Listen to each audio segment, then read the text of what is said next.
Salut tout le monde, nous allons faire aujourd'hui des exercices pour pouvoir reconnaître un verbe.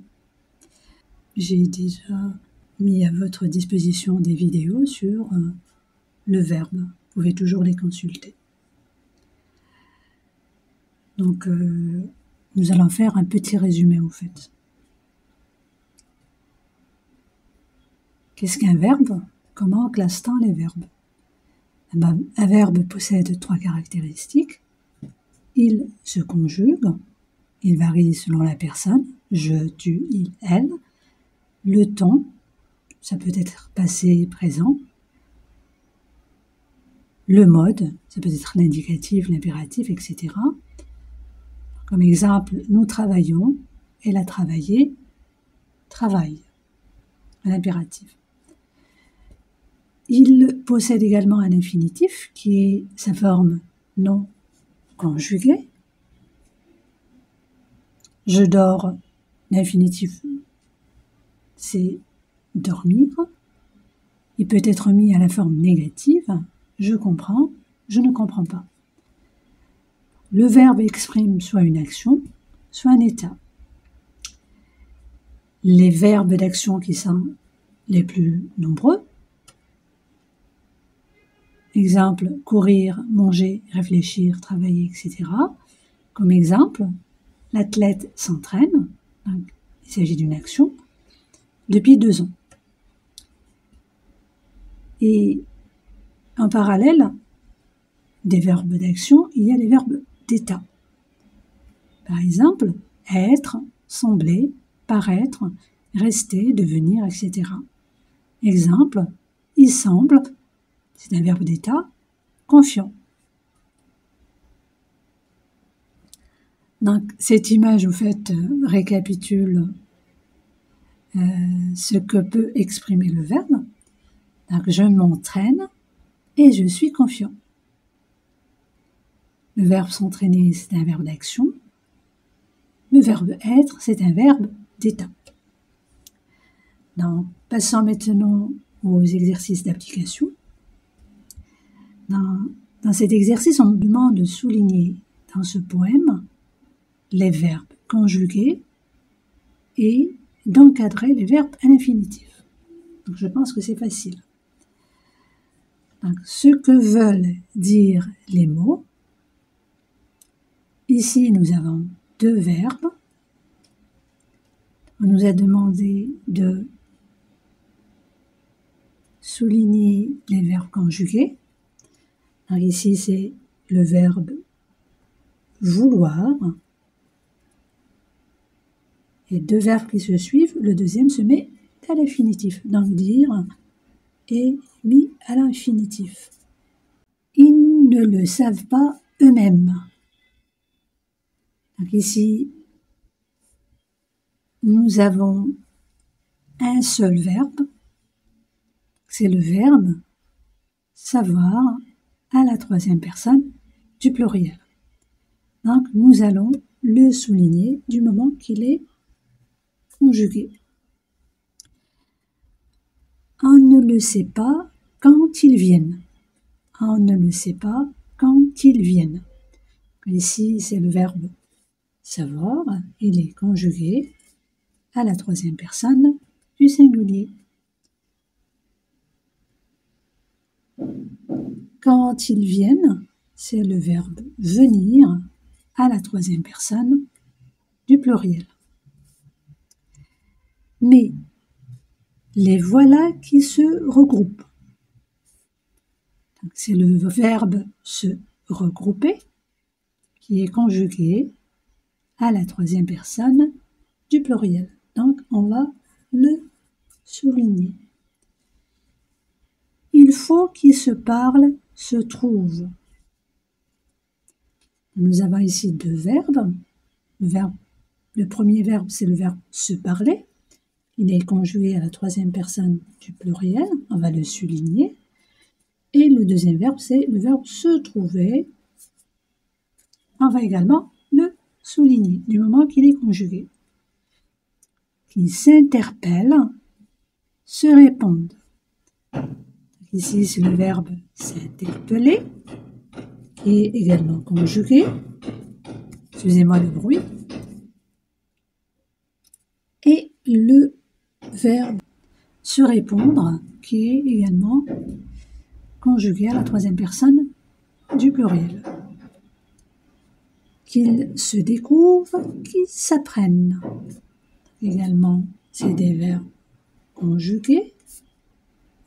On va les souligner. Donc, il s'agit du verbe se découvrir et le verbe s'apprendre. Et s'y lancer, tendre l'oreille. Ici, nous avons deux verbes. Le verbe savoir qui est conjugué. Nous allons le souligner.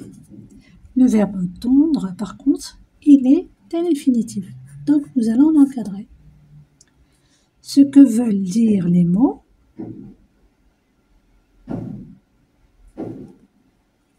c'est le verbe vouloir à la troisième personne du singulier. Donc, on va le souligner. Ici, c'est le verbe dire. Donc, c'est un verbe à l'infinitif. On entend parler le poème. Donc, ici, c'est le verbe entendre à la première personne du singulier. Et le verbe parler qui est à l'infinitif. Petite remarque de la part de notre petit hibou. Il y a 15 verbes conjugués et 4 verbes à l'infinitif. Donc, c'est ce que nous avons trouvé. Donc, 4 verbes à l'infinitif et nous avons 15 verbes conjugués. Donc, dans ce deuxième exercice, nous allons essayer de distinguer entre les verbes d'action et les verbes d'état. Donc, nous allons essayer de cocher la bonne réponse. Ici, nous avons des exemples. Et ici, nous avons une colonne pour action et une colonne pour les verbes d'état. Donc, la chambre est très sombre. Et s'il s'agit d'un verbe d'action ou d'état. Comment est la chambre? Elle est très sombre, donc il s'agit d'un verbe d'état. Une lueur apparaît au fond du couloir. Et s'il s'agit d'un verbe d'état ou d'un verbe d'action? Il s'agit bien sûr d'un verbe d'état.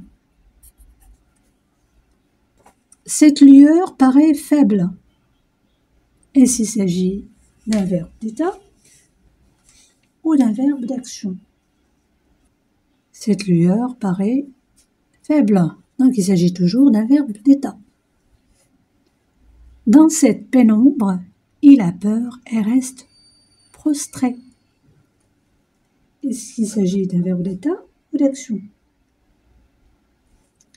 Il s'agit toujours d'un verbe d'état. Le dernier exemple, il demeure assis en attendant que quelqu'un vienne. Est-ce qu'il s'agit d'un verbe d'état ou d'action? Le verbe venir est un verbe d'action. Très bien, donc tous les verbes dans ces exemples sont des verbes d'état, sauf le verbe venir, qui est un verbe d'action. Bravo tout le monde. Donc le dernier exercice, réécrit les phrases suivantes à la forme négative, puis souligne les verbes conjugués. L'argent fait le bonheur.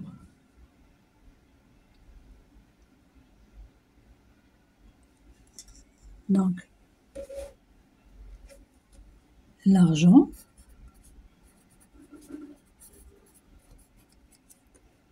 ne fait pas le bonheur. D'accord? L'argent ne fait pas le bonheur.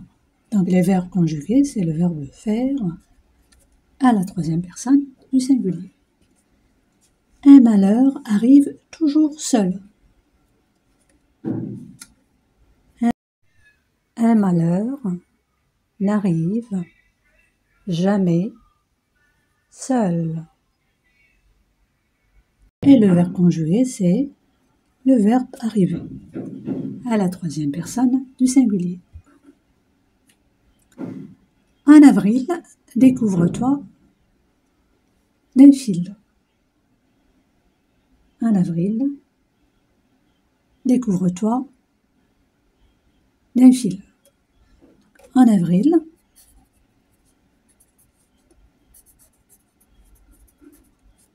ne te découvre pas